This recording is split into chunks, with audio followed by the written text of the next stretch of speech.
being 3:30, December 20th, 2017. Welcome everyone and open the regular meeting of the Wareham Housing Authority at Redwood Village. Please rise and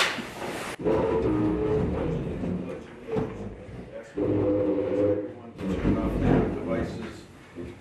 Thank you. I pledge allegiance to the flag of the United States of America and to the republic for which it stands, one nation, under God, indivisible, with liberty and justice for all.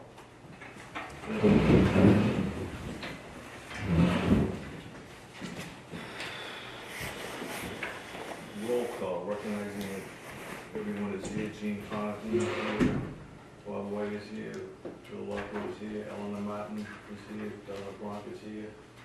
How are you feeling, Eleanor? Better. You look great. Thank you. Thank you.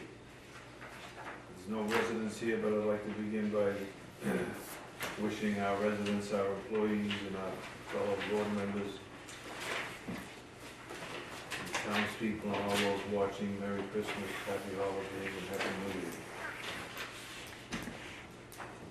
First item on the agenda is old business, review and approve the regular minutes of the November 29, 2017.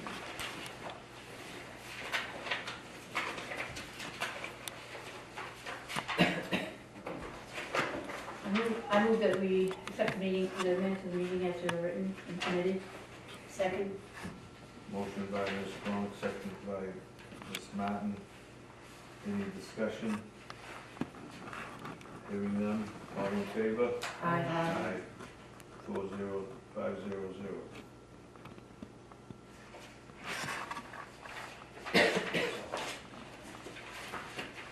Next item on the agenda is the authorization to sign warrants, checks, and other documents that have adequate supporting documentation and appropriate approval by our administrator. So moved. Second. Motion by Mr. Lockwood, second by Ms. Frank. Any discussion? All in favor? Aye. 500. Next item on the agenda is our administrative report.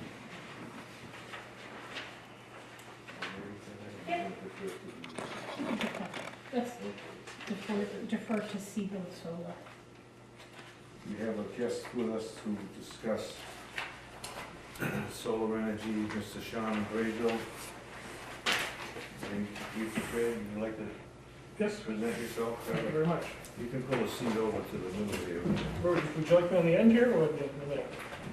To your recorder, if that's all right, however you like to do it. That's all right, thank you. I don't know what materials you may or may not already have, so we'll provide you each with Thank you. that, and I hope that I have enough already. Mike and Pass Sheila.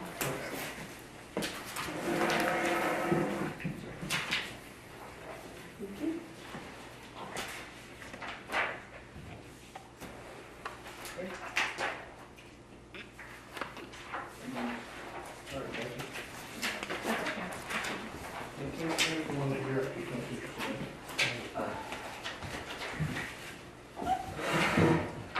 Thank you very much. Just brief for you. Thank My name is Sean Brazzo. My company is Seaboard Solar. We are a solar developer based in Connecticut that does business almost exclusively in Massachusetts. We have developed and deployed or have under development a total of something in excess of 100 megawatts, which puts us as one of the largest solar developers active in the state. We focus on working almost exclusively with public entities within the Commonwealth who act as off-takers for the benefits of these solar projects. And the benefits come in the form of net meter credits. And I understand that you guys have been around this carousel a couple of times now, so you have some familiarity with the net meter credit purchase program. We work with, we have 12 or 13 other housing authorities that we work with. We work with towns, we work with public schools. We have charter schools that are about to come on board. and other similar public entities that we've worked with. There's a list in the back of the package that I provided you for some of those.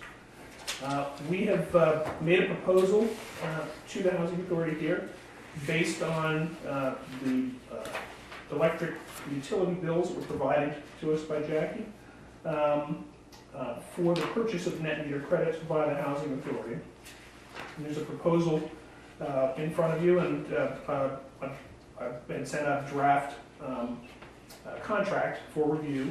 It is the contract that was approved by Paul McPartland at Department of Housing and Community Development, who knows us quite well. So, it's a standard contract. But essentially, we're looking to enroll a portion of your annual consumption into the program. Not 100%, but I think we've got 75%, which is what's recommended by Department of Housing and Community Development, at a quite a reduced rate for electricity. Contract term is a 20-year term, and it's going to be based on development of a project that is being carved within your load zone.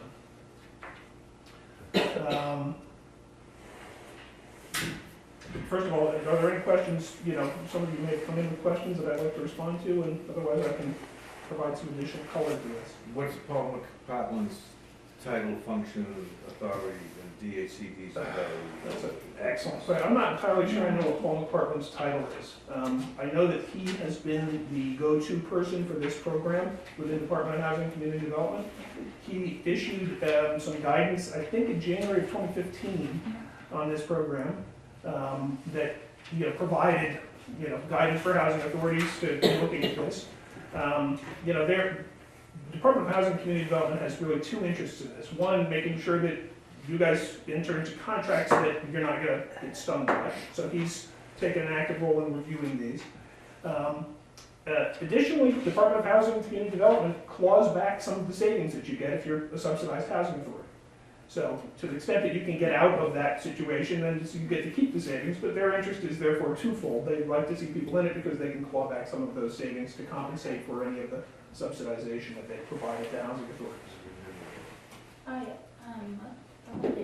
It says that the solar, it's not even going to be on site, the solar panels won't be on site, so you're not going to be putting them on the roof or anything like that? That's exactly right. The program is established so that a developer can build a solar array somewhere within your load zone, but deliver the benefits to that at your meters. You may or may not know something like only 10% of rooftops are even suitable for solar. There's shading issues, there's pitch issues, and nobody likes anything on their roof because it requires penetrations and there's service issues, and you have to have a new roof even to have the conversation, so there's additional costs. This program has been terrific because we're able to build a large solar array, much larger than your need would require. And then we can parse out the benefits, the net meter credits that are generated by this to different off-takers within that load zone. So very simply, the way that these work from a financial standpoint,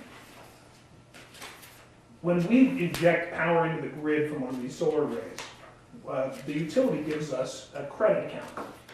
We can't cash those credits in.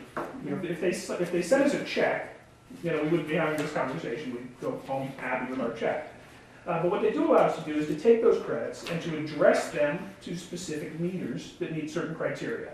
One, it has to be in your load zone. Two, there are benefits to us if those meters are owned by certain types of entities. Housing authorities actually allow us to generate a higher revenue number for those credits because the program was designed ideally to help benefit certain groups more than others, housing authorities being one of them. So we're able to provide a discount to you on those credits. So very simply, if we address $1 worth of credits to your bill, it shows up on your bill as $1 of credit that you use to pay your bill. We come back and we charge you at a discounted rate for that $1. Someone once described this as kind of a Groupon for electricity, which is about as close an analogy as I've heard. But very simply, you get credits on your bill and we charge you less. You have an apparent savings of about 30% on your electricity for what's been enrolled, for that 75% that you've enrolled. You're not the first ones doing this. Lots of people have done it. The format, the contract have all been pretty heavily vetted. not just by the Department of Housing, but by other housing authorities, and I think Brown and Rudnick has been the law firm who's reviewed this, multiple times for multiple housing authorities. Now, who hired them, Brown and Rudnick? Plymouth Portland had worked with them initially, a guy named Jed Nozal out of their Boston office, and then I've worked in concert with them on that, with other housing authorities, as they looked at these contracts earlier on. Question, how many housing authorities in Massachusetts are in the program so far? I don't know the answer to that. I know that we have 12 that are signed up. I believe that almost all of the housing authorities in National Grid are enrolled. There are a few that just aren't interested, didn't have the time to deal with it, who are not in. So I'm saying, between us and the other developers, because there's lots of developers out there. Sun Edison early on signed up many of them because they had to deal with power options that many of the housing authorities work with in their procurement. Some of those went forward, and some of them didn't because Sun Edison went bankrupt. I think in the Boston load zone, there are fewer housing authorities, only because the land is expensive there. So if you have a lot in Wellesley, you're not building a solar farm there, you're putting up a building. So on the Cape and in South Shore, I don't know what that answer is. I think there are still a number, like you guys, that, had a couple of false starts. But I would estimate, and Plymouth Portland's office might be able to give you a better number, I'd estimate that in excess of 75% of housing authorities are enrolled in this program, with somebody. I wish there were all this. And how does this claw back with the housing authority? And I will preface this by saying, please check with them, because this is my understanding of it. Yes. But I believe that, They put a mandate in that if you are a subsidized housing authority, there's two types of housing authorities, ones that receive subsidy and one that doesn't. And if you do, they take back a certain percentage of the savings. I believe it's 75%. They say 75%, but they are negotiating that number. I'm sure they are, because I don't think that goes down very well. No, Yeah. and they have not actually have enforced that at this time. We actually proposed just in the last 2 weeks a program to Paul where you could actually take your savings up front as a lump payment and then just pay the market rate as you go forward for 20 years, Right. which for housing authorities that didn't want to make a move or wanted to keep, because there was a further carve out by Department of Housing that said you could keep your first year's savings. So we were trying to game their own system a bit, but Paul looked at it and he said, well, wait a minute, we don't get anything with this. And I said, yes, but the housing authority gets a real shot in the arm. But they've turned that down, unfortunately. So we're back to the standard program, which is, So the first paragraph on the front page is inoperative? for you guys, sadly, that's the case. Because that would have been my preference, because that's a good deal for everybody.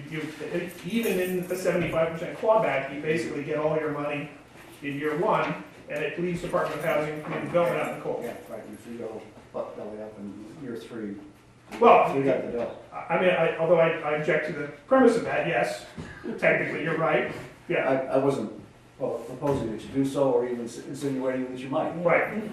And so you understand, developers like my company, we like a real estate company, we develop the rights to build these projects, we'll build them in concert with the long-term owner-operator, but we aren't the long-term owner-operator.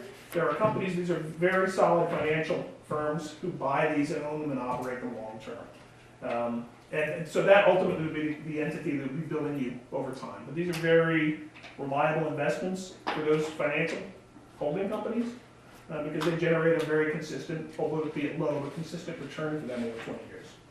So they don't. The developers are at risk for going out of business as much as Sun Edison did, but Terraform, who is their holdco, which owns and operates these, is still operating solar farms around the Commonwealth. So you're not at risk. Your observation is exactly right. I'm sorry that I couldn't bring that to you, but I believe that if we signed an agreement and we made a payment to you, somehow Department of Housing would come after you to claw that back because he would have agreed to it if he could take 75% of the check I wrote you, which didn't always seem. GACD is not a party to this contract. They're not. Right. We're a governed, independent, quasi-public authority, like the Massport, the Turnpike, the MBTA. Mhm. They're like the Department of Revenue with the town. They don't tell the town what to do. The town has a selectman, they run the town. They oversee, they step in, they meddle, they do what they do. So technically, I have the same problem with that explanation. The bottom line is, we have this net credit, we get a savings that comes out on our bottom line. They may or may not come forward with their subsidy anyway. Well, that's fair. You know, it's just nonsense. But- We've been here 5 years, all of us, Yeah. 5 and 2, 3, 4, 2, 1, whatever. And we're supposed to get an annual subsidy, we don't get it quarterly, we don't get it annually, sometimes we get it in the next fiscal year for the last fiscal year. Yeah. So they're gonna be clawing away at this, which will affect our annual operating costs, which will make it difficult to operate. And they're gonna be up there, they owe housing authorities money, they're looking for supplementary appropriation for Right. last year. So they're the last ones that should be involved Well, in modeling this stuff. the key point you made is they're not a signatory, or participant in this agreement. The agreement is between you guys and Seaboard. If we end up selling the project, which we will assign that and all of the obligations that we have under that agreement to whoever the new owner is. I'm under no obligation to update Department of Housing, who I've signed contracts with, although they told me that they'd like me to. I'm under no We have obligation no to do so. contract with them either. No, look, I mean, I'm quite happy to structure this however you're comfortable. I want to make sure that you're aware of what I have been, the conversations I've had, so that, you know, Heard this before. okay. We just don't want bitcoins. Well, you would have taken it a year ago. Those are good. But look, to your point, if you came to me and you said, you know, we want to go with the deal that's on the first page of that summary. Yeah. And you've got, forgive me, I can't see that. Somewhere between 75 and 150,000. Yeah, it's math, yeah, you have 245,000, kilowatt hours, if we involve 75, percent of your consumption, that's a big check. And that comes to you, it comes to you when the project is ready to generate those credits, you get all those right away. So instead, and then you just pay whatever the market rate is.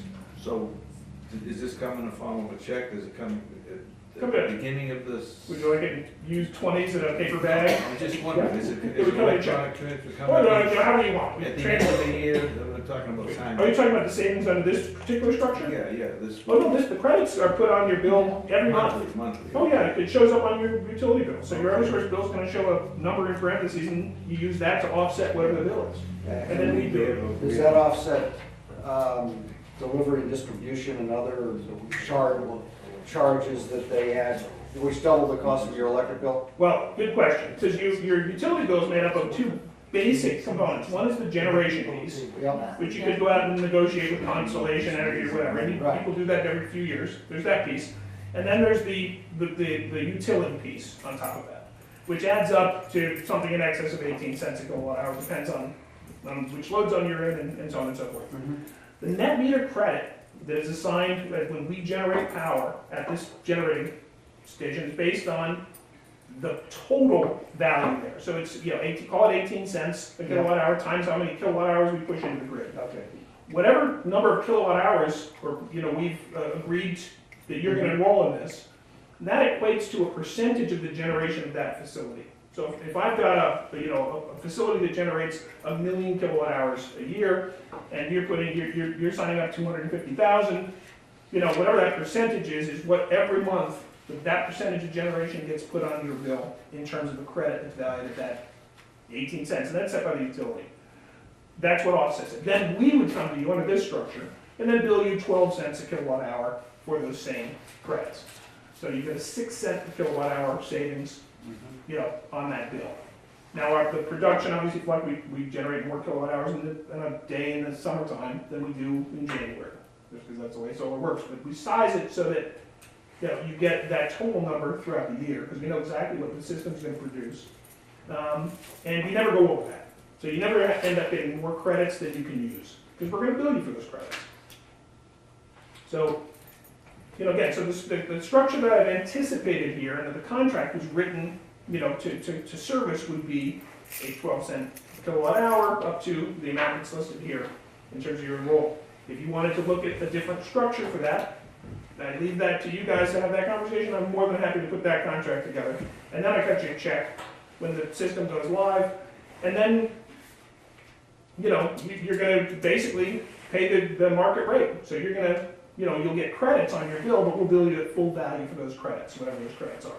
So this 12 cents you're talking about, is that consistent with what these other housing authorities in the back are getting, or does it vary from place to place? Well, it varies a bit for two reasons. One, most of those housing authorities on that list are from National Grid territory, so the rate structure is a little different. Okay. We also, when we started doing this, we were giving a percentage discount off of the credit value, which is very hard for us to finance, because banks hate any, you know, variability, so they want a number. What's the number gonna be? So we had to change based on our financing partners to go to a cost per, you know, kind of a total power purchase agreement structure, this PPA, where it's a cost per kilowatt hour, and that's where the 12 cents comes in. I'll tell you that it's a mixed bag for housing authorities and everybody else. Some of the companies, some of the developers like us did a discounted structure. Some of them did, you know, somewhere between 11 and 13 cents is probably, you know, the range that most of these organizations signed at. Earlier on, there was more money available because the solar renewable energy credits that these projects generate were worth more money. Now, as time goes by, because this program is almost over, in March it's going to be over, those solar renewable energy credits, the SRECs, are worth less now, and they're going to be less, they're worth less, you know, after March. So it impacts the pricing that we're able to extend on these. 12 cents is still very competitive. It's not as great as it was at the very start of this back in 2015, though. And how does this compare with the other competitors that exist out there now that could be pursuing us? So I'm gonna ask you a question. You're asking the sales guy from Yeah. Seaboard how I rate it. I honestly, I haven't seen other proposals. I anecdotally, most of the people we talk to say that we are, you know, at the bottom. So there aren't people that are offering lower rates than we are. Somebody may be offering the same rate, but the real question is, who's got a project that they are gonna have in the program that can extend where they can extend the price? And do you have a project in the program? Yes, it's the one listed in the middle of that proposal form. It's in Carver. In Carver. And what stage of development is that at? This is in the kind of the final stage of utility municipal review. So it's not built. If anyone comes in and says they have one that's built and operating and they want to sell you credits, that it's not true, because you need to have the off-takers in place in order to get the financing to build them. So, but this is our hit rate. When we go ahead and finally move to the formal impact studies of the utility, and we go to the final municipal approvals with the town, you know, we're 100% on getting these things approved, because we do a lot of pre-qualification up front. So this project, I can get you a firm timeline on this, but the contract that I provided has an end date of, that the credits would have to be available to you by the end of next year, end of 2018. So we're going to get the final approval for this, and probably going to be sooner, but I give us a little bit of flexibility at the end, because the utilities sometimes are slow at getting these things interconnected. I don't imagine. So the final approvals will be done in the next couple of months for this particular project, at which point we start assuming we've got all the offtake assigned, you know, obviously we're closing in on that. Then we start the groundwork, and then we go ahead and do the installation. What percentage subscribed are you at this point? I actually have no idea. I don't know. I can tell you that. I just didn't bring that today. We've actually got a number of conversations exactly this stage, because we have never really worked in this particular load zone before, up until, when did I start harassing you? A couple months ago, probably. Yeah. So we've been, you know, trying to get meetings with housing authorities in particular. You might be surprised, it's a tricky thing. So I'm grateful for the time here today, but the reality is you know, we have to get it all done before March, because we need to get the thing moving in order to maintain our status in the Do you program. have any regional? Do you need them all under agreement before you begin That's correct. building? Oh, yes, we do. This meeting and- Yeah, because otherwise our financing partners, you know, don't have a line of sight to that revenue stream. 3 months? So you haven't met with any groups of authorities or associations of authorities, No, or Mass Narrow or anything like that? no, No, we have not. No, in hindsight, I recognize that I, probably should have, joined that organization some time ago, but we We don't haven't. have to join, I mean, we belong to Shadow and Schmieder, and these are Southeastern and Regional Housing Authority directors and so forth, and they meet Periodically. periodically. They could have put you on the agenda, and you could have talked to 25 or 30 housing authorities. I don't know if it's too late, when's your next meeting? Next month. Next Oh, month, January. yeah. Well, I'd welcome, a referral to them or a contact, and I'd be more than happy to attend any meeting. She can try to work it out, because it'd be a useful meeting for everyone. Well, and do understand, we are not just looking to contract with housing authorities for the Carver project. We're looking at housing authorities, towns, which include public schools, water districts, charter school districts. So, there are lots of active conversations going on. I'm not concerned about the offtake for this project, but to be frank, we don't have it all sewn up, and I Okay. couldn't give you a firm end date. I noticed in the spreadsheet here, you have an asterisk here for Copeland, age represented towns. Yes? Are they us? No, They're not us. no, they no longer us. Wareham. Okay. They used to be us. They used to be. They used to be everybody, yeah. I mean, it's split up between a few, but I guess my point is that this is the sanctioned contract, that we haven't made changes that weren't approved, so, Right. yeah. But you'll have a Word version of that, you can send it to whoever looks at these things, and, Yeah, well, I was just wondering whether we'd be Yeah. able to expedite the process. I can't. If your contract has been reviewed by our attorneys in another venue. Who are your attorneys? Rich Bowen, he was a Copeland. Okay, I'm not familiar with the name. Yeah. My experience with lawyers is they're happy to expedite for, they'll charge you for the privilege of, reviewing it one more time, but That's the phone. I can't speak to your particular legal representation. Who, if you can say, who are your financial backers? Well, there's nothing 100%, but we are in the process of selling several projects to a company called Kenyon.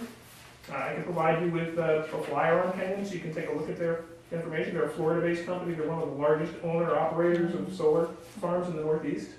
But we've got 3 projects in National Grid territory that are, one of them is being cleared, or actually 2 of them are being cleared. The land's being cleared right now, so those are going to be constructed imminently. And then, we've got Carver, and there's one in Rochester that we, kind of just behind from an approval standpoint. These other projects are fully approved and, have everything in place. I'll send you that information.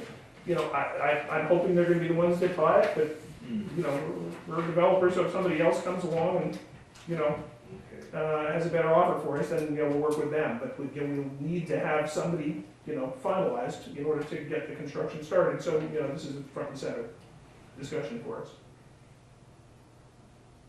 Any questions? And the original contract moves on to the new developer. But Provider, I when we should see say. it, correct. So we as the provider, we would assign that contract, and there's language within the agreement that governs the nature of that assignment and the obligations of the assignee who would take that on. But in simple terms, they're obligated to take on all the responsibilities that we have under the agreement. So, it's very transparent. You have the right to review.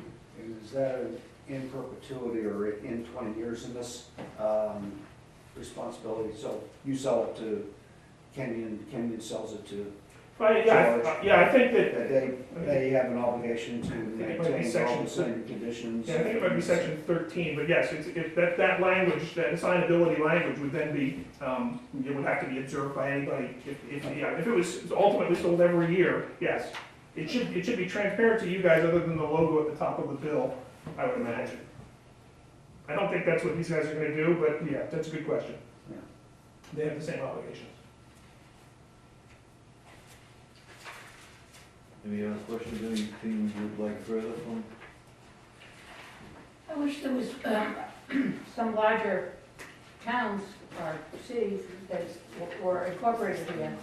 On our, On your list in the back, well, Lowell Housing Authority uses 7.5 million kilowatt hours a year, See, so we well, I guess, why haven't Have you tried to go out to Cambridge or Boston or I- Brockton? I actually have a proposal in with Cambridge right now. Okay. Without referring to my list, because my memory doesn't work the way it used to, you know, I could walk you through, we've been in touch with everyone. Many of them are already contracted. Some, you know, you just can't get anybody, a live body to respond, you know, some portion of them, because they've got a lot of things going on. Some just aren't interested in the program, for whatever reasons. But as I said, most of the housing authorities are in it. We haven't only focused on housing authorities, Right. so which is, you know, and we as a developer are a small outfit. You know, I'm the president of the company, and I actually do most of the development of the offtake. So there's, you know, it's about 10 of us at my firm, and you know, we're very lean. Okay.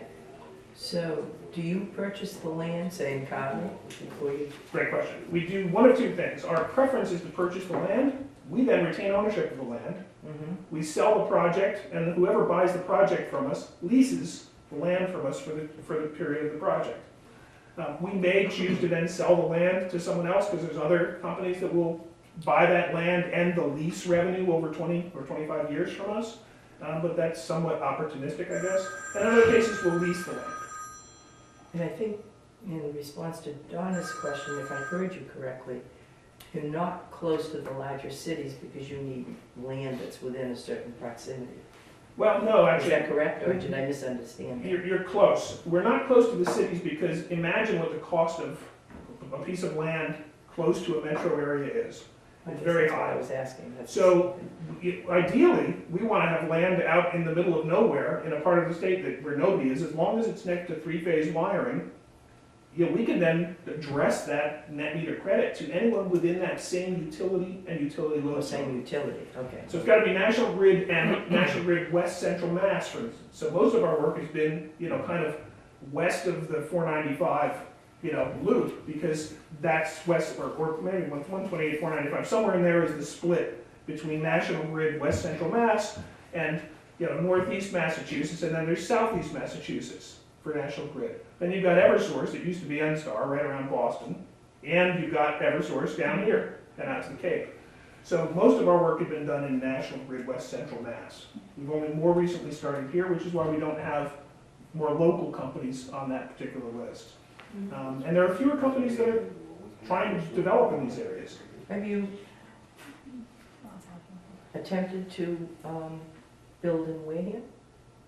I've got two guys who are focused on my real estate development within the firm. I don't know that we found land in Wareham, but it depends on where we can find somebody that's got some land. It has to be at a price that works within our kind of overall financial model. And that's the trick. You can find land, but sometimes you can't find it where it works in your model. And the next program is actually going to have financial penalties if you build on a piece of land that needs to have the trees cleared, for instance, because they don't want you to clear trees in order to put solar up, so they're going to ding you on it. So we're trying to. We know that. It's the DOER, Department of Energy Resources in Massachusetts, that really is the sponsor of these. So there are all kinds of conditions for the next set of programs that are going to further reduce the benefit that you can offer to people who want to be off-takers for this. So if I can leave you with kind of a couple of themes. One, if we completely screw up and can't come up with the goods, you haven't lost anything, but, you know, hypothetically some opportunity, because if somebody else had happened to come in right after me and that they were going to move forward with the thing, you know, there's some risk there, but our track record is very solid. Once we move forward with something, the projects get developed, they get built, and they start generating credits. The second point is, this program is going to end, as I said, in March. It's an outside chance it gets pushed a bit because the DPU has got to approve the rules and the rates for the new program. The DPU takes its time on these things. But worst case, you know, this is going to end in March, or, you know, it gets pushed a few months. So the window of opportunity to get yourselves enrolled in the program at all, whether it's me or anybody, is closing. And the third point is that while the next program is not finalized, the second program had fewer benefits than the first program. The third is likely to have, yet again, fewer benefits than the second. So these things always move in that direction. This is the second? Correct. This is what we refer to as SREC 2. The first one, SREC 1, was more generous, had bigger SREC payments. This is a richer program for everybody, so you can afford to give people bigger discounts and things like that. So if you see, somebody says, wow, I got a really great rate, and you say, well, geez, these guys aren't offering that, it's worth noting, well, which program was it in, what are the particulars, because that really drives the financials on these. The last thing is, Because the company we went with went belly up yeah, and didn't get the Unfortunately. contract into us. Yeah. And we were right 2 times, twice we tried, but they weren't Yeah. honest with us. And we I'm- tried to go for the first one. you are likely to have other questions pop up, yeah, you can reach me via email, phone, I'm very accessible. Just so the board understands too, one of our problems is we're small. So our payout is not big, so we have to fit into a puzzle. Right. So the 2 times that we tried to fit into the puzzle, both different companies went, one went belly up in 1 week. And then recently, more recently on the 3rd try, year number 4, the 3rd try was with the town. They wanted us to fit in with some town stuff, but again, we were too small. Right. They had a certain amount, and so if they can go out and get a bigger person that fits a bigger piece, Right. and we just were too small. Well, if it makes you feel better, I was in Hancock, Massachusetts yesterday? Yes, yesterday, having a very similar conversation with the town. And they do about 35,000 kilowatt hours a year is what they consume. Yeah. And no one had ever called them. And I think and they felt a little left out because I think they're Yeah. small.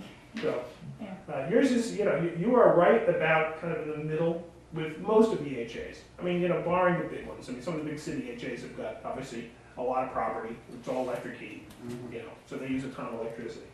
But by and large, you guys are dealing with the same stuff everybody else is. And you're right in that zone. So we're very comfortable with that. Okay. Any final questions? I might, because I'm still not clear on this club act thing, I'm not too. Yeah. I'm just looking at the numbers here, and it almost makes me wonder if it's worth it. I mean, are they taking 75% every year? Here, I'll simplify this for you. If you look at that bottom grid. Yep. Where it says what your annual savings are. Yep, I did that. Yep, so you're looking at it the right way. My understanding is they have the right to take back 75% of that, assuming they know that you have this contract. I don't know what documents you file for them, but if you then become unsubsidized, then they don't have that right, so you can keep it. Now again, I'm not an expert on the way the Department of Housing and you guys operate between yourselves, so. Okay, we'll have to It's figure it out, make-believe. whether it's worth it. It's make-believe. So the 25% that we would get out of this yearly savings would Pay Go for the Christmas towards- party. would go towards us becoming unsubsidized. But Well, does that's that, an interesting angle. Yeah, sure. Because we're not that far. Well, I don't know how subsidized you are, so the We're question not is, very much subsidized. yeah. We managed to scrape Well, by even without 12%. the subsidies. They give us 12%. but there's no actual, there really isn't a lot of paperwork that's going to take up staff time to do. No. Because if you take that and you start looking at what we're receiving, Yeah. you have to start thinking about whether it's worth it. Yeah, Yeah. I agree. So you're estimating $15,000 savings in the first year? Yes, no? Okay. Now look over your shoulder. Oh, thank you very much. No. So the savings. Yes. 15,900. Yeah, that's correct. That's based on, your total consumption is just over 300,000 kilowatt hours. So we get. You enroll 75% of that, which is 245. I'm sorry, 11.5 cents, not 12 cents. Okay. That's what your savings is.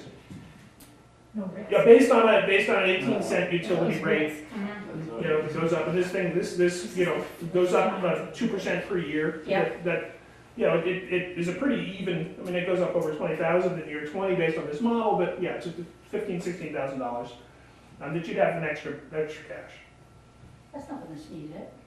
Hmm? That's But it nothing to wouldn't really sneeze at. be, would be, yeah, I mean, Well, if listen. if this mandate comes, if we have to follow the mandate, unless we can figure a way around it, we're only earning 5,000 a year. Yeah. That's right, One- too, yeah. But, yeah, which, then your question is, Yeah, that's a good question. How, is there administrative time on this, other than the upfront documentation that we need to get in place? Not really, there's one bill that you're gonna get, you continue to get your utility bill, and then you're gonna get a bill from us for those, so it's pretty straightforward. But that's a good question, how much time is that gonna take, and is it worth it? And, you know, it's better than a sharp stick in the eye, but, you know, I don't know how much better for you guys, so. Yeah, because we would have to turn over 10,000 of it to No, more than that. one that. Say that again? Yeah, so Yeah, the first year it's we just did 15,000. 16. Do the number 5,000. Yeah, So yeah, 16,000, so we get 4. But I promise not to tell, so you guys do what you like. Are you obligated to provide data to them as well? I have no agreement with them. It is in my interest to ensure that they're friendly, because I have a number of housing authorities that the first thing they do is say, well, I gotta talk to Paul McPartland about I this. know, that's what. And I say, well, that's great, and, you know, I wanna be friendly with Paul, but, you know, I'm not under any strict obligation to provide them with anything. They have asked us actually to provide details on an annual basis of, you know, how many credits we've given and what the savings are, and that's an administrative load that I'm not, nobody's compensating me for taking that on. So, that's something that we're just not equipped to do, so we won't be doing that. It's one of the problems that the housing authorities, especially small ones, have done for years. Yeah. They always reach out to them, and then they tell you what to do, Right, when they have no authority in the area. right. So, I've always counseled authorities, don't call them, figure it out yourself. You know exactly where the status of my conversations with them, I think there's some, the benefit of the contract being standardized is helpful, I guess, for you guys. Yeah, that's always good.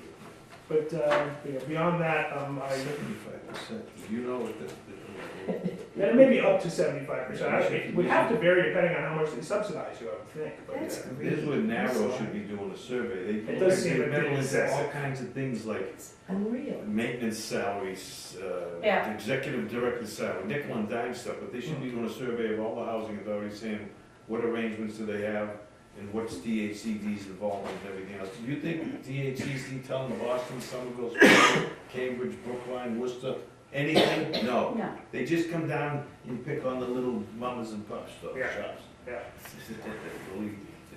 Anyway, so I appreciate it. I say we'll all look this over and get back to you January. We'll Yeah, do it well, before enjoy the March. holidays, and if you have questions in the meantime, you know, feel free to send them through kind of Jack, stream of consciousness, yeah. you know, form, and I'll respond to them. Was there anything you wanted him to get to us that we talked about? No, Okay. Yeah, and then, if you know, if you, any markups in the contract, just let me know, you know, if you decide you want to move forward, but, I will leave you with, good wishes for the holidays, and my gratitude for seeing me, thank you very much. Thank you so For coming in. much. We Thank you, all of you. appreciate your time.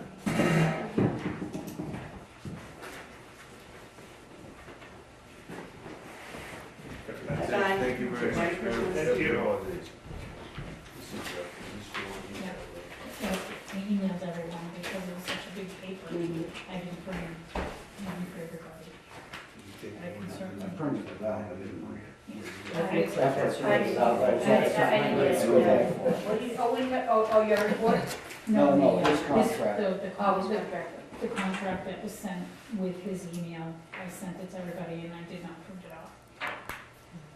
I went through part of it, most of it today, but really Alright, need so- an attorney to do it. Yeah. Yeah. We'll look at this, come prepared next month meeting to talk Sure. more about. And Should you I have an think attorney? we need to find out whether we fall under chapter 30B or chapter 149 or whatever it is. That's a procurement. I don't know what the status of that is, but I know that actually applies. Yeah. It applies, and then this is where it's a special circumstance because of the fact that it's not like you can go procure the service 2 years ago because there were 20 different companies. Now it is a combination of your size load and what's available out there. So I think I'm gonna check with the IG's office on what the procurement is, Okay. but they have a special section for this. If you get that clear Yep. answer. I will get a clearance, Yeah, what? clear procurement Yeah, direction.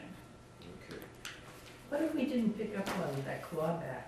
I mean, is it in there anywhere? Well, the Or other guys- could we have been surprised? No, we No. wouldn't. When we went through It was the other same ones, they thing told us before. about that, so I gave Sorry, it the I'm- same sort of. No, that's okay. First day of the job here. It's just cruel foolishness, yeah. You know, which definitely makes a good things seem, Not so. It sounded me pretty quick. I mean, Yeah, I what's the had big deal? $300,000, Yeah. better, Yeah, but even so, over 20 years, so, yeah. yeah. okay.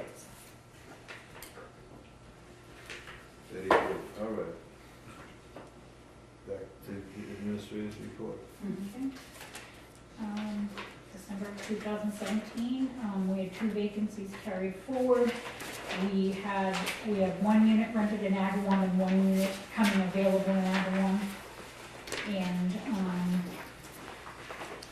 then, 36 outstanding 36 work orders completed. December 12th and 13th, we had 2 beautiful, well-attended brunches for our residents. Thank you to Bob Paulies and Ellen Martin for coming and sharing their voices and singing our Christmas carols. A great time was had by all. We really enjoyed it. There was a Facebook video put out there as attached. Mr. Joseph Breda from Wareham High School Culinary Department. A big thank you to him. He donated a French toast casserole the students made at Wareham High School, and it was absolutely delicious. Big thanks to John Gov for donating a beautiful Christmas tree in Agawam Village. It's over there set up right now, and we've received nothing but compliments. Where did this tree come from? This tree was donated by a fellow 2 years ago, a veteran. President? No, I'm so sorry, I forgot his name right now. Him and his wife donated it to us in 2014, 3 years ago. So I can't remember his name, but yes, Thank him too. yes. As of 12/14/2017, we have not heard from DHCD regarding the FY18 budget and budget guidelines. Tom Joy did say on 12/14 that they expect to have them out by 12/25, and I said Merry Christmas. Really. They are having a really hard time for whatever reason. I did attach the balance sheet and the operating statement, and I also attached our budget, because as you see, there's no numbers, and the reason why is because we don't have the budget yet. So if you take a look at your papers, you'll see it's the operating statements, the budget for 9/30/2017, and the balance sheet. But in the operating statement that was pulled off from HAFIS, does not have the compared series numbers, the budget numbers next to it, and that's why I put that sheet in. Those numbers that are in there right now are FY17 numbers, because we haven't changed them due to not having the ability to go having the guidelines. Susan Williams Gifford's office called to ask a question concerning the amount of Section 8 units in the town of Wareham. I said, this is the $1 million question. This is a federal program and no one authority has control over them in town, and my educated guess would be about 250 units. Be the amount of calls we receive each week. We get 3 to 5 calls average on that program, and we do not receive any administrative money for that money. We spend a lot of time with that particular one. So, How many Section 8 units do we have? we do not have any. In January of 2013, before all of us, the HUD actually came, it started with New Bedford Housing Authority being audited, and they took back all of theirs, 19 units. And there was a couple of lawsuits, so HUD requested that we're a host agency, we're never an originator, so they suggested that they give back all of the units back to the originator agencies. I have spoken to the HUD office in Boston, and we are going to reach out to see if we can actually start being a host agency again. What things administratively were not being done, each person that has either host or originator agency has a code, and you have to have gone online and done all of that administrative work and everything. They're very efficient, actually. Donna probably could tell you this. HUD is very efficient with how they do things. Everything's done online, and you don't get that report in and it's cut off. The Housing Authority previous to this administration did not do any of that. And so they finally said, we can't, you know, the other agencies were doing all the work and they wanted to, they get $85 per unit in administration per month. And they, were doing all the work and we were reaping the benefits, so they took that. So, Mr. Dave Hurd, also from the town of Wareham Finance Department, stopped by for discussion on public housing in the town of Wareham. So, He's from the finance committee. yes, he came in as, This is, I'm just kind of curious, he did not ask, he just said, I have a couple questions. He did not, explain why. I think they are trying to do, this is in conjunction with, the State House yesterday, this was the beginning of the week, State House yesterday, they went and they had a hearing about the, mobile homes. yeah. So it was a combination 40B question, public housing, how much, do we have enough, you know, what do we have out there? And I developed this list and they just, somehow he had seen it and, wanted to talk about it. They must be looking into the impact on the budget and articles of town meeting and stuff like that, right? Yeah, well, they're also, they're trying to avoid any more 40Bs being built, is what they're trying to do. No, I mean, Heard's interest. Oh, Herd's interested, Herd's very interested in this too. The mobile housing issue is a hot issue right now. Yeah, it is. It's a real hot issue, because the town has got some, I'm 1100. sure you know, they've got some units on, well, they've come to the sewer committee, that's the only reason I know, looking for storage. Yeah, They've got a few developments that they're looking to build here. There's a big one. oh, you mean the 40B development? Yes. Yeah, They've they've already already went got down that. on Cranberry Highway, Right. but it seems to be against. Just so, well, Last 3 we months. have about 1,100 units of mobile homes in the town of Wareham. Yeah. And there's a very strong mobile home association statewide, so they are totally against this measure and are going to be lobbying against that. But on top of that, the 40B, even if the government at this point or the legislature adopts any regulation that will include these in 40B, if any developer at this point in time is given go-ahead with 40B permits, then that will go ahead as a 40B, even if we don't reach our goal. So it's like something to keep in mind. Yeah, it's not retroactive. If they go and we have not reached that 10% guideline, they issue them the permits. But that's a moving goalpost. Yeah, it is. I think so too. I I hope it does. We but- had somebody looking down the Linwood area, a developer coming in looking to build 130 units. Wow. Yeah, 130 units, of which 25% will be affordable. Yeah, exactly. And so when you've built that many units, then you haven't even barely covered, if you're going towards 10%, but you're going added at 75% of each, Klein added at 75%. Not quick. So, and then of course, there's all the other development goes on in town, so you're never gonna get there. No. Because now you got 10%. But then, the good news is, this isn't, Wareham isn't that attractive, Mhm. except that it's in the Boston market. Yeah. But the subsidy would be more expensive than the market rate, It becomes. so why would you do it? Yeah. Now, where were the ones that you referred to being built on Cranberry Highway? If I understand it, it's Red we Brook take Road? Red Brook Road, Yeah. right there on the corner, there's a, Behind the Motel. old place, and Yeah. the dentist, and, Yeah. That whole somewhere in area that, parcel. there's an old motel there too, that's what they Yeah. described to me. Mm-hmm. But it's a huge, they just came back with a larger number. They came in the first time, they shoot them out, and they came back with a larger Oh, number Yeah, they again, They yes. were gonna do like 108 or 110 units, now they want 229, I think, that was the last time I saw that, it was well over 200. 219 or 229, somewhere in that amount of units to be built.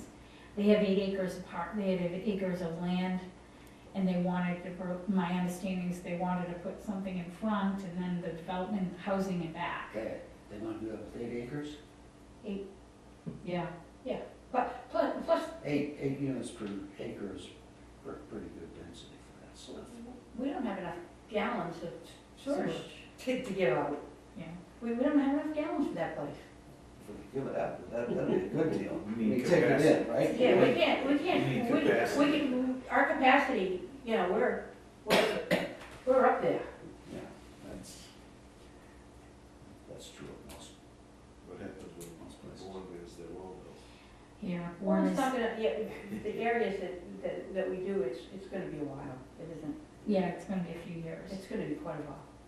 Oh, okay. Anyway, okay. Because they just went to, they did have a meeting, a town meeting where they appropriated $6 million for the review to be finished, to do the development and design costs for their, because they're gonna put it right near their brand new police station down there on that bypass. Yeah. Yeah, The one, Bourne, yeah. And they, you mean on the other side? because they need it for the development of Ryan Correa's development down there. He's developing the hotel and some new apartment buildings, and we have another 40 going in too, so. Okay, the town clerk called and stated that Mr. Bob Paulides' seat is due for reelection, and Jean Connaughton's seat is up for one-year term. Papers will be available on January 8, 2018. The paper's full. Yeah, okay. January 8, 2018, they'll be available. The infrastructure report, painting halls and river is still ongoing. We finished A, B, C, D, and 99% of that. We just have to finish the heaters, and then we're done with that building. So the new creation, the office in Ag 1 community room has been painted, and we've got a flooring, our maintenance guys are gonna do the flooring this week. And, they're starting, and, then roof replacements in building 3, roof replacement in building 3 and siding in building 3 and 5 will be put up for January 6th and start date of April 1st. Met with RCAT Tuesday, 11/28 for the tub replacement, and C13 for a handicapped roll-in shower. They're 90% finished with the specs and out to bid in 3 weeks.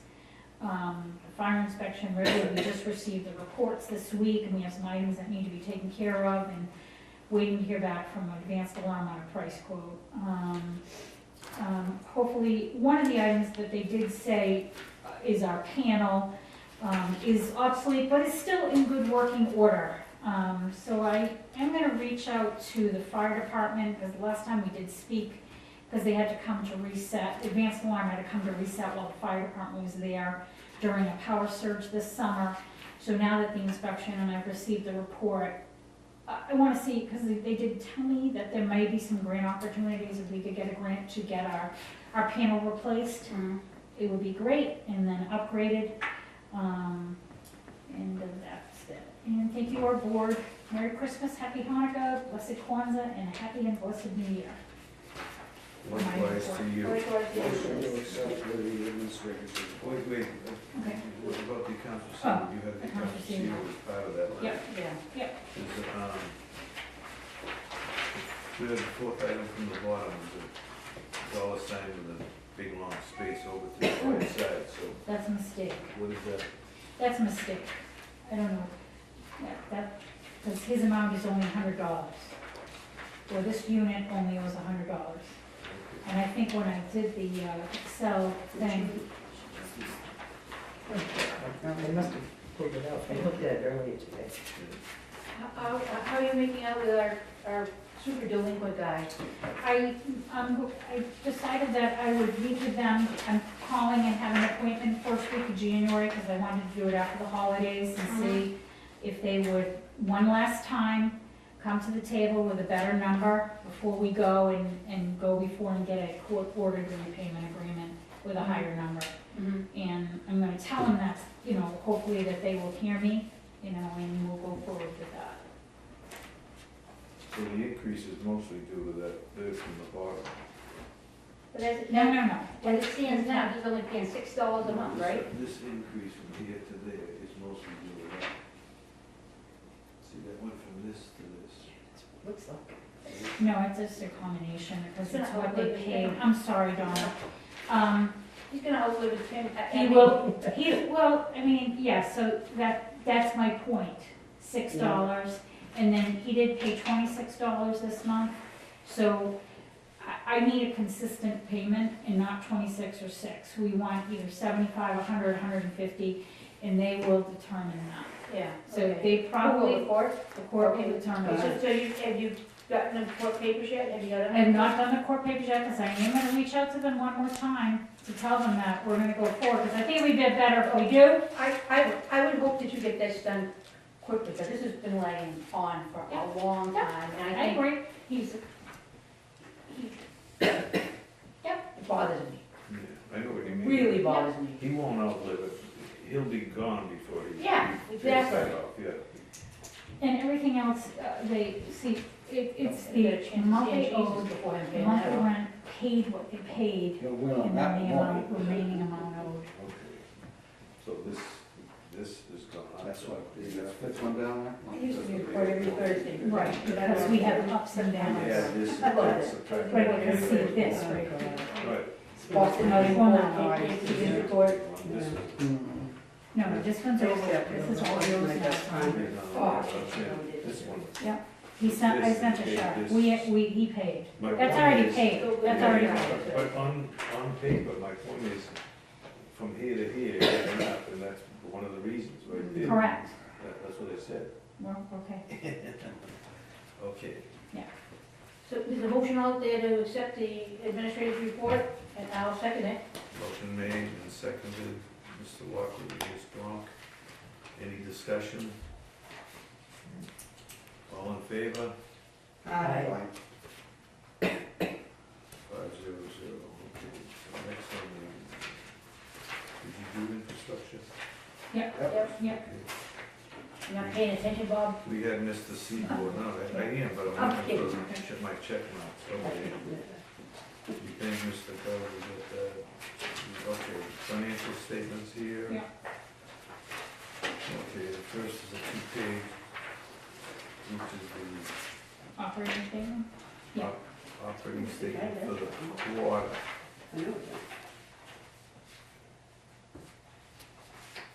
Jackie, do you have a copy of that? Yeah. You didn't get it? Is this one like this, Yeah, I didn't get stapled together? that. Oh, I got that. Looks like you have that one too. There he is. Oh, she's- Okay, here it is. Okay. All right. I needed this one back, I had that. And this is just a quarterly operating statement for the 6 months ending September 30th. We have nothing to compare it with, we don't have, but on So the, that's why but on the next one, we have the budget, last year's budgets are compared, yeah.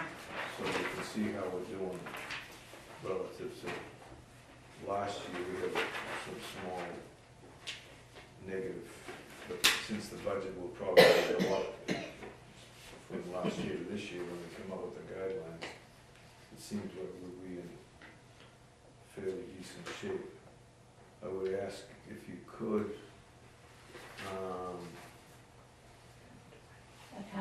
send us something like an email, just breaking down wherever anything says other receipts, you could give Okay. us a Yeah. subsequent sheet that says what other receipts are, what other administrative costs are, just the, not the dollars, but the Do captions. you want me to just tell you now or no? Elements of cost, if you do know. Other operating receipts would be all of our laundry money and any payments. We do bring things to the dump for our tenants, but we charge them for that, especially the pass-through monies that we have to, because the dump does not take everything now, you know, they only take certain things. So we do have the ability to go to New Bedford Recycling, so they charge us and we pass that on to our tenants. So that's how that money is, but that's mainly, probably 95% of that is laundry money. Administrative other is all of our phone bills, postage, paper, WB Mason costs. Office supplies. Office supplies. And then the other one was, we don't have any utility that says other. And then that's it. Those are the only two that.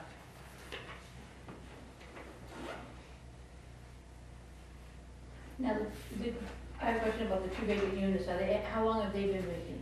The ones that are vacant now? The ones that are vacant now, it's been 21 days. Okay. Both of them what it was is one woman passed away in November. I mean, she didn't give you notice? She did pay the rent the day before she passed away, and so it's been vacant since November 30th. So I just, in that one, the family abandoned all their property, and, which, 6 dump runs later, are able to, we waited, you know, as long as I possibly could in order to save time, but one is being rented on Friday. Both of them have been 21 days. Somebody's going in on, this weekend, and the other one will start the renovation. Good. We had 2 snow events, small, thank God, so far, and hopefully this will be the way the winter, well, it will not, once it gets really cold past the January, but we've been very blessed so far. Just 2 small snow events, where we would salt and sand and snow blow, because it was very dry. The last snow was very dry, the one before was wet, and then we have another small one potentially on Friday.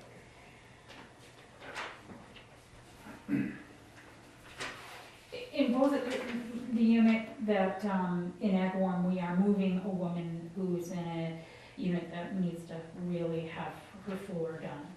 So she's been in that unit a long time, we're moving her. And the other one, we have a reasonable accommodation to go from a top floor down to a bottom floor. So we will continually have those 2 open. Oh, so that's not gonna help you out at No, all? it It's isn't. not helping, all right. But that's all right, we definitely already have the people ready to go in those 2 other units. So, yeah.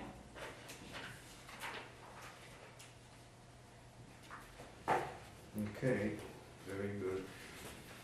So rounding error, this comes up to 1,446, and this is 1,445.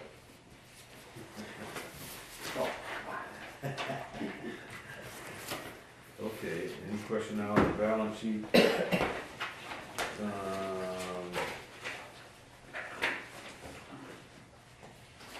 Accounts receivable, the big item is tenants as of September 30th shows 589. As opposed to, but this is September 30th, we were talking over here on your report was December. Yeah, this is the balance sheet here? Yeah. No, I'm talking about that sheet, the accounts receivable you showed us. Oh, correct, So because This is Because just- This is that as of account- September, this is as of November December, 30th, or whatever. November it was, 30th. Yeah, okay. So this looks good as of $590, accounts receivable. Other accounts receivable is what, $59,511. I believe that is MRVP that's passed through that account, that bank account, so it comes in Pay the and goes landlords, out. yeah, Yeah. okay.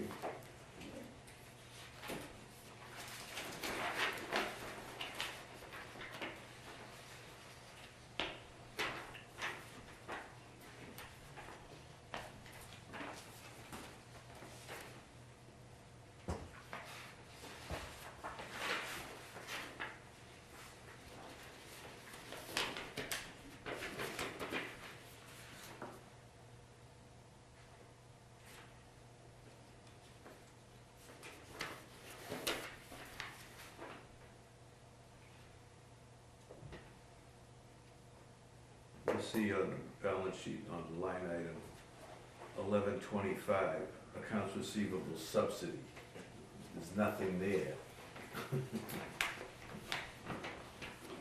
Yes, Because, because, because we they don't haven't, get it, the because reason, they behind. yeah, because it says nothing is because we haven't got the budget yet, they can't determine what I our understand. subsidy is. I'm just being a little. Historically, how much has it been? Anywhere between 25 and 40,000, 47, I think. is the 5 years last. ago. Well, if we do that math and we go into this program, maybe you don't We need the wiped it out, subsidy. yeah. I mean, if you're gonna take 75% of you, 5 years ago when I was here, it was just like $75,000 or $80,000. So Oh. that's how we've improved. Cash management, interest income, filling the units, fully occupied, less turnover time. Some of these units were all vacant for a year, right? Yeah. Yeah, so we lost a lot of revenue, so now we're doing We better. have 2 abandoned units, we didn't know where the people were, and on top of just coming in the We're door. doing better, but we can do better. We always can do Oh, yeah. better, you're absolutely right. Always, So anyway, that's good, and I just remind you when you talk to the fee accountant, when the fiscal year ends, when we have hopefully we'll have our budget and everything, we can have a comparative 17 and 18 operating statement and balance sheets. Have those numbers in. Definitely have those numbers, that would be good. Okay, any other business? I see Jackie included her performance evaluation, and I've asked her to, anybody want to read it now, or take it home and read it and ask questions at the next meeting? Mhm. Okay? All right, you? That's fine with me. All right, you, Bill? Ellen? That would be Yes. Yep. Very good. I make a motion to, I make a motion to adjourn. I second it. All in favor? Aye. Aye. That was quick, right? I know. Merry Christmas. Merry Christmas, yes. Feliz Navidad.